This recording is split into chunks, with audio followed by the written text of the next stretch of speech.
బులెటిన్లో మరో breaking news. Puri సమీపంలో వాయుగుండం తీరం దాటింది. శ్రీకాకుళం జిల్లాలో నిన్న నుంచి భారీ వర్షాలు కురుస్తున్నాయి. జిల్లాలోని ప్రధాన నదులైన నాగవలి, వంశధార, మహేంద్ర తనయ నదుల్లో వరద నీరు పెరుగుతోంది.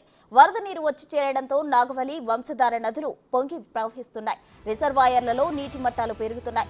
24 గంటల నుంచి కురుస్తున్న భారీ వర్షాల కారణంగా జిల్లాలోని అన్ని పాఠశాలలకు జిల్లా కలెక్టర్ సెలవు ప్రకటించారు. తీర ప్రాంత ప్రజలు జిల్లా యంత్రాంగం అప్రమత్తం చేసింది. లోతట్టు ప్రాంతాల్లోని ప్రజలను సురక్షిత ప్రాంతాలకు తరలించారు. ఎలాంటి విపత్తునైనా ఎదుర్కొనేందుకు జిల్లా అధికారులు సిద్ధంగా ఉన్నారు. కలెక్టరేట్ లో టోల్ ఫ్రీ నెంబర్లు ఏర్పాటు చేశారు.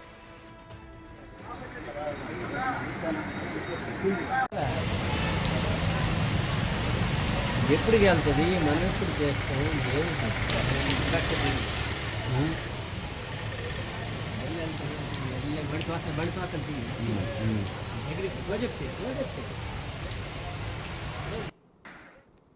ఇక శ్రీకాకుళం జిల్లాలో నిన్నటి నుంచి భారీ వర్షాలు కురుస్తున్నాయి. దీనికి సంబంధించిన అప్డేట్స్ మా ప్రతినిధి రాము అందిస్తారు. రాము, చెప్పండి. అయితే జిల్లాలో ప్రధాన నదులైన నాగవలి, వంశధార, ఇంకా మహేంద్ర తనయ నదుల్లో వరద నీరు అయితే భారీగా పెరుగుతుంది. అధికారులు లోతట్టు ప్రాంత వాసులకు ఏ విధమైనటువంటి హెచ్చరికలు జారీ చేశారు? ఎటువంటి ఏర్పాట్లు చేస్తున్నారు వారి కోసం?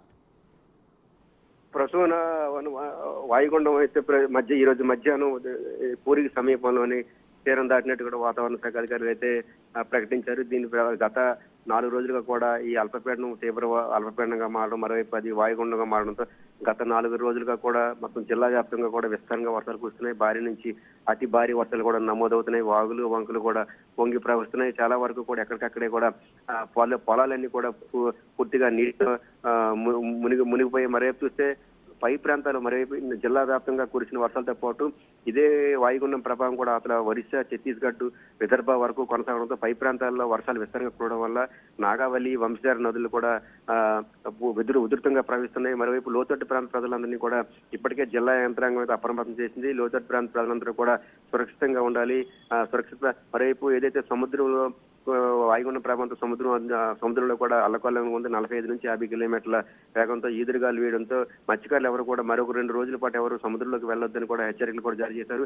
లోతట్టు ప్రాంత ప్రజలందరినీ కూడా సురక్షిత ప్రాంతాలకు తరలించారు. వారికి సంబంధించి అన్ని ఏర్పాట్లు కూడా జిల్లా యంత్రాంగం చేసింది. మరోవైపు ఇదే పరిస్థితి కూడా మరొక 2 రోజుల పాటు ఉంటుంది. ప్రస్తుతం అయితే వాయుగుండం భూమి మీదకి రావడంతో ఇది క్రమేపీ కూడా తీవ్ర అల్పపీడనంగా మారి అలాగే అల్పపీడనంగా క్రమేపీ బలహీన పడుతుందని కూడా వాతావరణ శాఖ అధికారులు స్పష్టం చేస్తున్నారు. అయితే ఇది బలహీన పడే కొద్ది కూడా అలా క్రమేపీ కూడా వర్షాలు కూడా తగ్గుతాయి. అయితే ఈ రోజు మాత్రం మరొక 24 గంటల పాటు అక్కడక్కడ కూడా 1-2 చోట్ల కూడా కోస్తా జిల్లాలో కూడా తుఫాన్లు, భారీ వర్షాలు కూడా నమోదయ్యే అవకాశం ఉన్నట్టు కూడా వాతావరణ శాఖ అధికారులు స్పష్టం చేస్తున్నారు.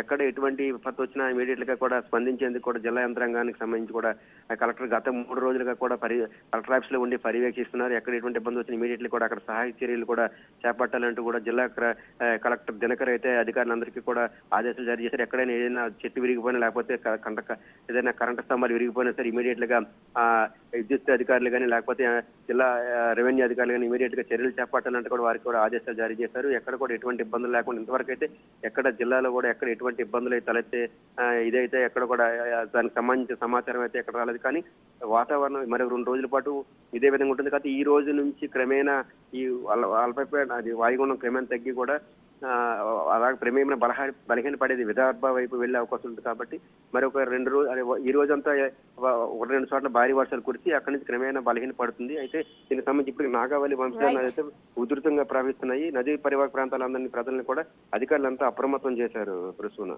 థాంక్యూ రాము.